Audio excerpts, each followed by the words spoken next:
আচ্ছা রাজদা, চাইনিজ পরোটা দাদা তোমার পরোটাকে মরার পরোটা বলে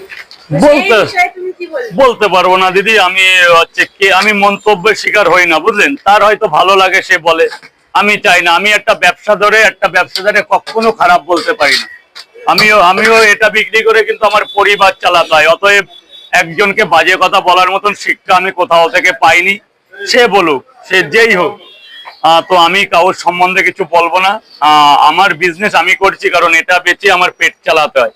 তো কোনোদিন কোনো ব্যবসার সম্বন্ধে বাজে কথা বলতে নেই, কারণ ব্যবসারও লক্ষ্মী উপর আল্লাহ যোগাচ্ছে, দুটো ভাত খাচ্ছি এই করে। আমি আপনাকে চিনি না, জানি না, আপনাকে নিন্দনীয় করি কি করে ম্যাম? তো আমি কোনোদিন কন্ট্রোভার্সি পছন্দ করি না। আমি খেতে পাবো না, আমি 5 জায়গায় চেয়ে খাবো, কিন্তু কাউর নামে দুর্নাম করবো না।